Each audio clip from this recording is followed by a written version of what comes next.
Have you ever thought about how weird it is that when a person becomes a Christian, they don't necessarily have an easier life? Now, I know we know that. Just because you start following Jesus, that doesn't mean you get rich or never get sick or get treated perfectly by everybody. But have you ever stopped to think about just how weird that is? I mean, so let's remember who Jesus, the one we're following, actually is for a second. He is the most important person in existence. He's the creator of all things, the all-powerful Lord of the universe. And he calls us his friends, his dearly beloved, the ones for whom he came down to earth and laid down his life. All-powerful God loves us passionately. So why does our lived experience not reflect that? Why is it, for example, that if a hypothetical alien came down to earth, let's say, and they looked and studied carefully the life of a Christian and a non-Christian, it would not necessarily be immediately obvious to that alien who it was that the all-powerful God of the universe loved? And there are different versions of this question, aren't there? So at the very sharp end of the spectrum, we've got the issue of persecution. How can it be that God could sit idly by as hundreds of thousands of his people are systematically imprisoned, abused, killed in places like North Korea, Yemen, Libya, the list goes on? Or at the softer end of the spectrum, much closer to home, I think, how long am I supposed to put up with what I get from my schoolmates, my colleagues, my non-believing family or friends for believing what I believe? It's not persecution, but just those low-level background vibes of, she's nice, a bit eccentric, he's a bit full-on, a bit old-fashioned, a bit on the wrong side of history. There's me putting up with all that, and there's them, quite often, having a great life, as far as I can tell, doing all the things I would want to do, getting so much more out of life, seemingly because they're not a Christian. And it basically ends up at a question like this, which you would never actually say out loud, I'm sure, but I'll put it out in the open for us.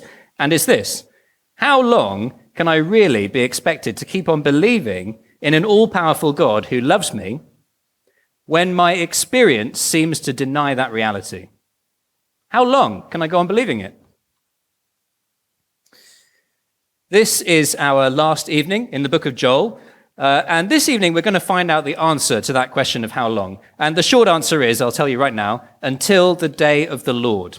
The day of the Lord, the day that Joel has been talking about throughout the book. That is when our experience will finally tally up with the reality of an all-powerful God who loves us. The day of the Lord, the day of Jesus' return, the day of judgment. But Joel is going to take a whole chapter to answer that question, because he wants to show us not just when this will happen, but why it's worth the wait.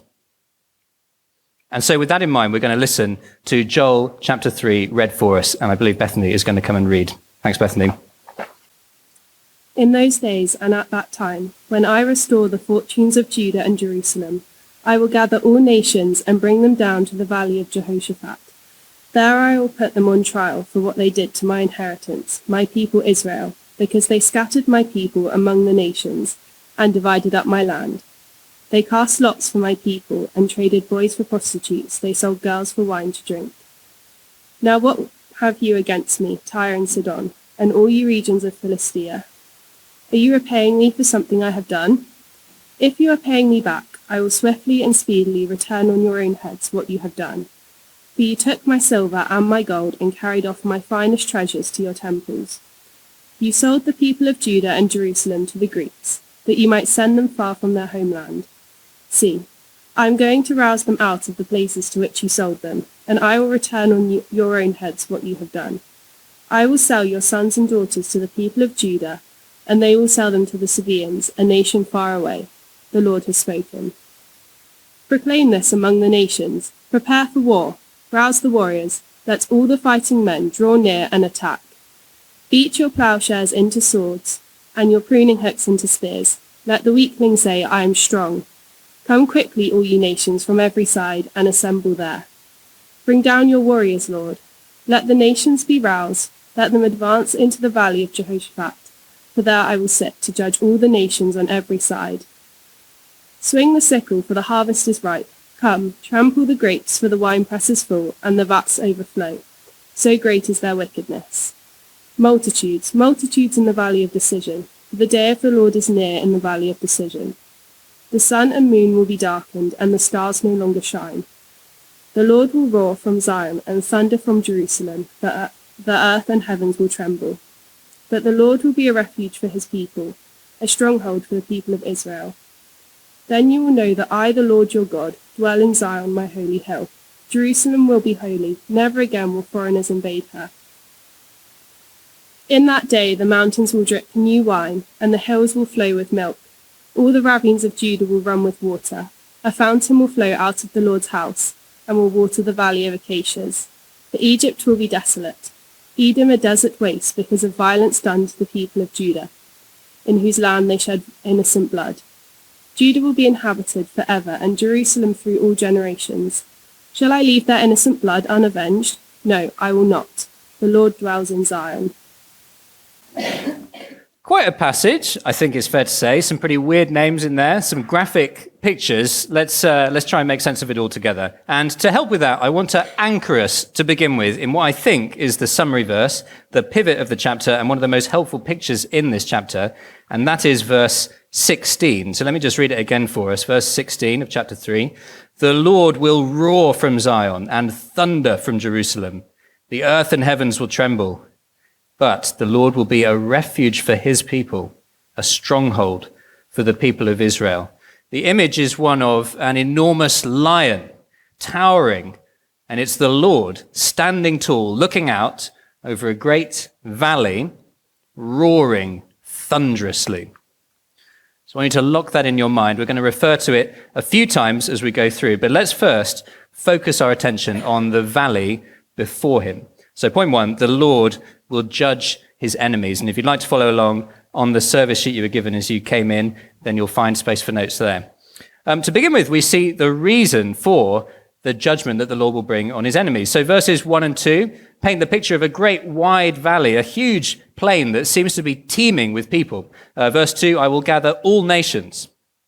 Everyone is there, everyone who is not one of God's people, who hasn't sought forgiveness in him. Untold numbers, people from all over the world, all down through history. And the valley is called the Valley of Jehoshaphat, which means God judges. All nations, all people are being summoned to the valley of God's judgment.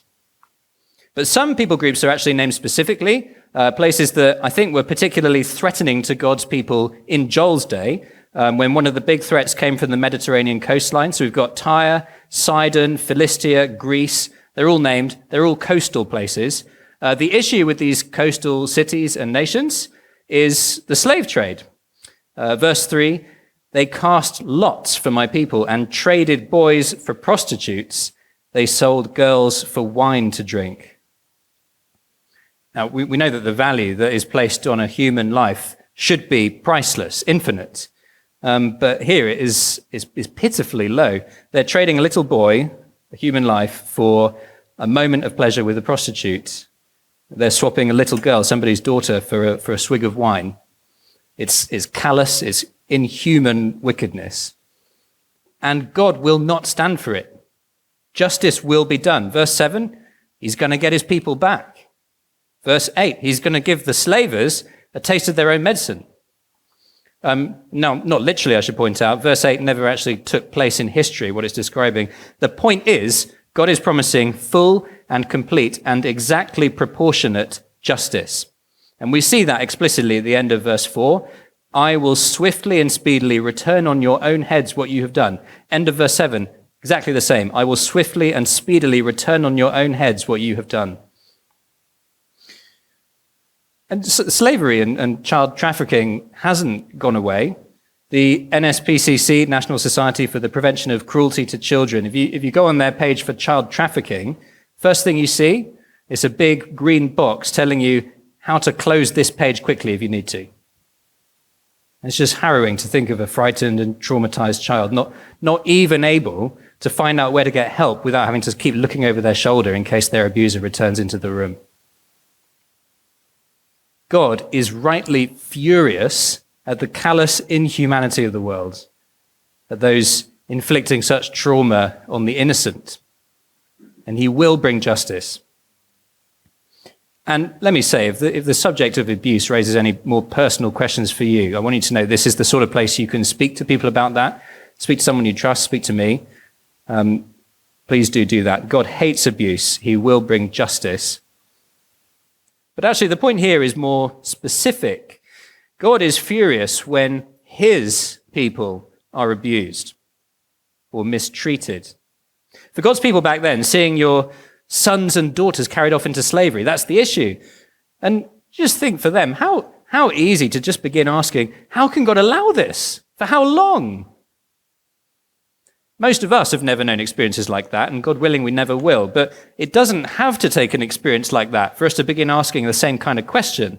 All it takes really is just a few years of life kind of working out worse for us than perhaps for some people we know who don't know God. That's all it takes. And you start asking, well, how long will my lived experience deny the reality of God's love for me and his power for me? Is it worth the wait? But we've got to remember verse 16, the roaring lion. I've never personally been in a situation of abuse, but I can think of one relatively recent time when I was mistreated. I think probably bullied would be the right term for it. In the grand scheme of things, it was pretty trivial. Even so, really got to me. Even though I was an adult by this point, I was pretty secure in myself. I became so nervous of seeing the person, the bully, I would do some pretty silly things in order to avoid it. So I'd go to the loo when I didn't need it. I would slow down if I saw them up ahead of me. Eventually, I decided I was going to tell my pastor at church. And even that was pretty nerve-wracking. I kind of left it right until the end of the meeting to tell him. I was so glad I did, though. He heard me out. He took me completely seriously. And when he spoke, I can't actually remember what he said so much as the way he said it. It was like this low growl. He was angry for me. A low, threatening growl. He was angry at that person. And suddenly I didn't feel alone anymore. The Lord sees your situation. Whether it's persecution or the low level being the odd one out, or just that vibe of not really winning at life. He sees that, and he is growling for you. You're not abandoned. He's on your side. And on the day of the Lord, that will become very obvious very quickly. So verses 9 to 16, they show us the speed of God's judgment. And actually, verses 9 to 11, the first few verses, they remind me a bit of, when there's a big boxing match coming up? I'm not a big fan of boxing, but you do see this kind of thing. And they have those like pre-match press conferences, and the two boxers are like, come on then, let's go, let's do it. You can tell I'm not a boxer. Verse 9, look at that. Prepare for war.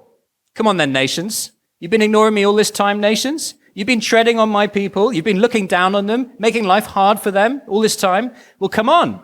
Let's have it out right here, right now. Let's do this. Verse 10, beat your plowshares into swords. Get ready for battle, all of you. Verse 11, come quickly, assemble there. Let's end this now. That's what God's saying. And then fight night arrives. The hype's building, the expectations rising for this great final heavyweight showdown.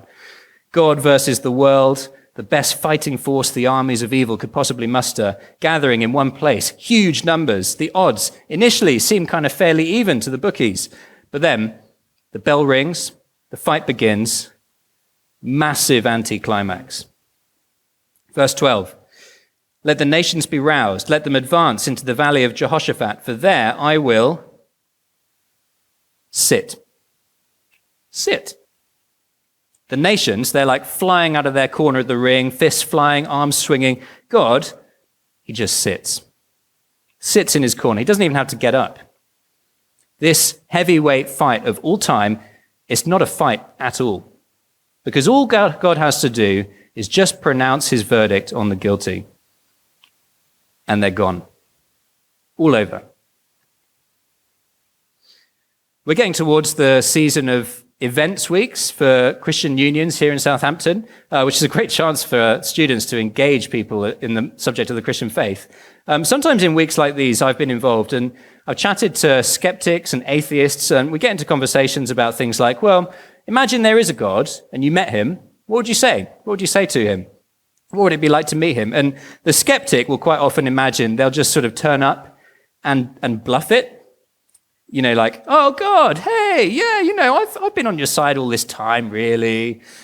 Whereas the atheist imagines that they'll turn up like all angry with their arguments and their grievances and bones to pick, like this long list. And they'll be like, okay, so firstly, God, but what's actually going to happen? The Lord will roar from Zion. The earth and the heavens will tremble. There's no bluffing.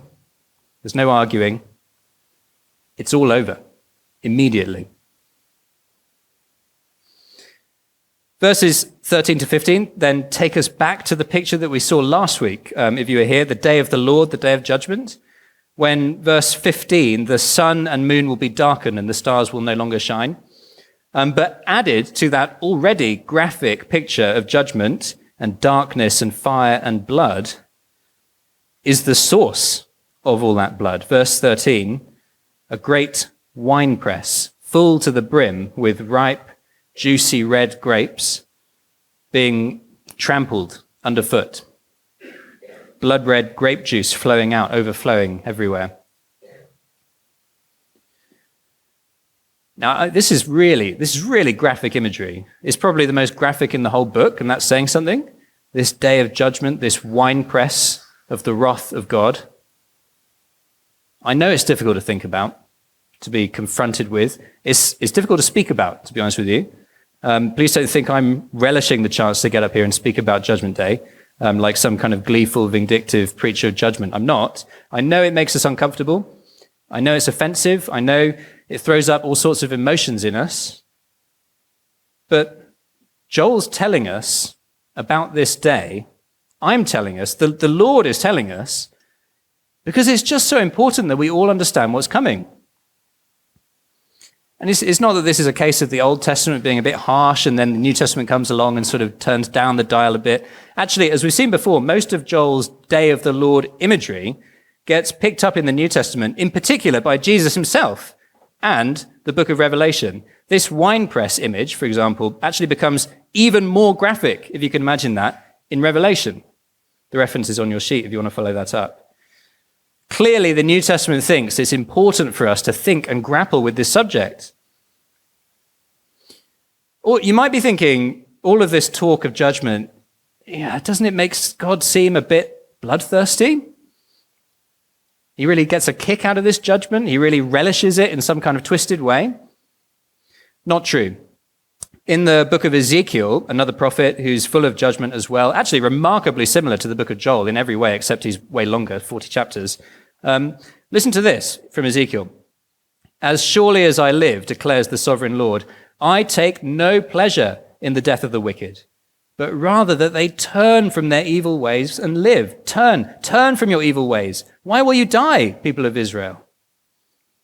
God does not take pleasure in the death of the wicked, but rather that they turn to him and live.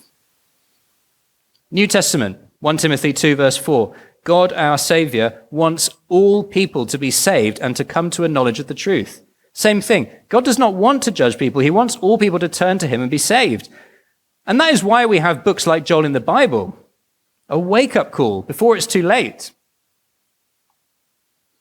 But God doesn't just give us words telling us how much he wants to save us. He's gone so much further than that. Last week we were looking at the picture of the day of the Lord, when the sun and the moon are darkened as the Lord brings his final judgment on the world. It's the same picture that we find in our passage tonight in verse 15. The sun and moon will be darkened, the stars no longer shine. After the talk last week, when we opened it out for discussion, I don't even remember this, somebody asked, someone mentioned, well, hang on, when Jesus died on the cross, that moment looked very similar to the day of the Lord. You know, like everything went dark, the earth quaked, it felt pretty apocalyptic. And that is true. You can read about that in the Gospels. For example, Matthew chapter 27, darkness for 3 hours, massive earthquake, all while Jesus is dying on the cross.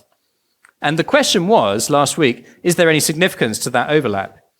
And what I didn't say at the time, and I should have, and it was very helpfully pointed out to me by a couple of you afterwards, is that yes, there is massive significance to that. Jesus, as he hung on the cross dying, he experienced the great and dreadful day of the Lord ahead of time. The dark clouds of judgment gathered over him. The Lord roared and thundered at him. The earth quaked beneath him.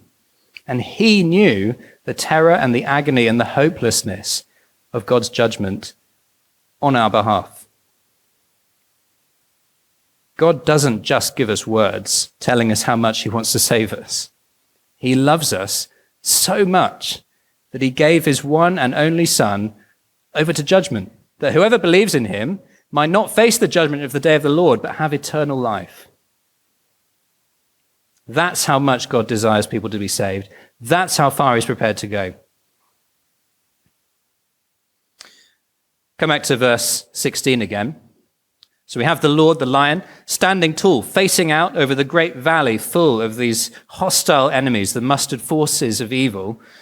And he's not just growling now, he's roaring, a full-throated, ear-splitting roar that shakes earth and heaven. No one can stand in the face of that roar. But where are we? Us.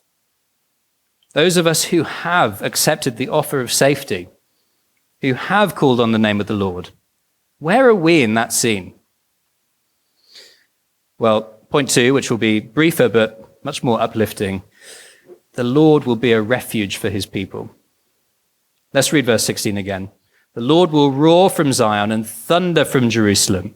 The earth and the heavens will tremble, but the Lord will be a refuge for his people, a stronghold for the people of Israel.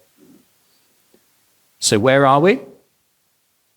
We're beneath the roaring lion, like lion cubs, if you can imagine, just behind those two powerful front paws, gathered, shielded, protected, seeing the judgment of the day of the Lord from a very different perspective.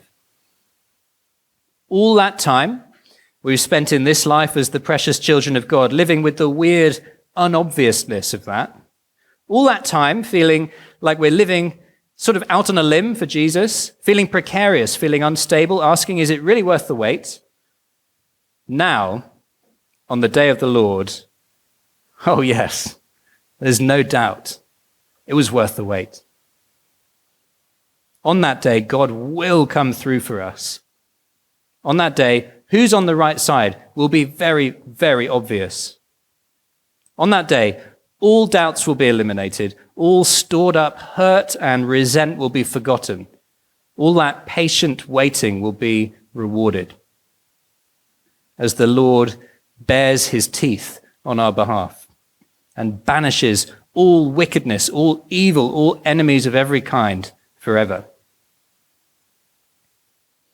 God's judgment, it might be a subject we sort of want to avoid. We might instinctively react against it. But the reality is, unless wickedness and evil are decisively judged and banished forever, there can be no guarantee of safety. Judgment is a good thing, a great thing, because it guarantees our safety. And that is why the picture after verse 16 in the rest of the passage is one of perfect safety. Verse 19, verse 21, it's a picture of total protection, no more persecution, no more threats, no more feeling alone, like God doesn't care that much or isn't powerful, no more being on the losing side. And when the lion has roared, when evil has fled away, what then? What will life be like? Verse 18. Verse 18, and that's the verse where I want us to spend our last few minutes. Let's read it, shall we? Verse 18. In that day, the mountains will drip new wine, and the hills will flow with milk. All the ravines of Judah will run with water. A fountain will flow out of the Lord's house and will water the valley of acacias. 2 weeks ago, you might remember we read about the restoration God's people experienced after the historic locust invasion that they went through. And it was amazing. We thought of it as a bit like if you woke up and suddenly summer was here. and Portswood Sainsbury's was just handing out food for free, and you have an amazing barbecue that night. It's one of the best days you ever have. That's what it means to be protected and vindicated by the all-powerful, all-loving God. Except in verse 18, I think it's somehow even better than that. It's beyond that. It's beyond this world. It's a scintillating snapshot of the new heavens and the new earth, the world in which no trace of evil exists. This is the new creation, where let's say you go on a hike up into the hills, and you don't need to bring any water or even any lunch for that matter, because you know you can just stop by a stream whenever you like and sort of scoop up this delicious, sweet, but not too sweet, filling, satisfying milk. And where you press up on into the mountains, and it's getting late, the sun's setting, it's time to stop, and you see there's a tent up ahead, and these strangers shout to you to come and join them, and you do, because there's no enemies here. It's obviously going to be fine. And they offer you an empty wine glass, and you see these pools of red liquid round about, and you scoop some up, and you take a sip, and it's the deepest, richest, most Moorish wine you've ever tasted. And you sit and you talk with the strangers who are strangers, but somehow feel like family. And soon you feel closer to them than you've ever felt with your best friends in this life. And you sip the wine together and you chat and you laugh and you gaze out at the sunset over the valley below. This is the new creation where down in the valley, you can always hear the sound of gently running water, bubbling streams crisscrossing the landscape, the noise of splashing and laughing and shrieking children playing unsupervised because no enemies, no evil. And there are the most extraordinary plants and trees growing everywhere, larger, more colorful, more intricate than anything you've known before. And all the streams are diverted from brooks, and the brooks from rivers, and the rivers from one mighty river which flows from one source, a great spring bubbling up from the house of the Lord.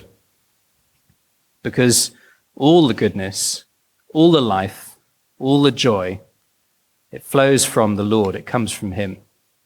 The Lord who, when he walked this earth, turned 600 liters of water into 400 bottles of the finest wine. The one who said, "Whoever believes in me, rivers of living water will flow from within them." He will be there at the center of it all, the source of our joy, our abundance, our friendship, our laughter, the object of our praise, our thanks, our wonder, our awe. How long, O Lord, we ask? Is it worth the wait, we ask? The day of the Lord is coming. The lion will roar for us. We will be beneath his paws, protected, safe, defended, loved. And then a new day will dawn, a day when finally the reality of God's love and God's power will match our reality. A day of security, vindication, peace, and life. Oh, Father, the subject of judgment and that coming day of the Lord is one that many of us do instinctively avoid for so many understandable reasons, but thank you so much for showing us in this chapter how important judgment is for banishing evil. Thank you that there will be a day when you come through for us decisively. And oh Lord, how we long for that day. Amen.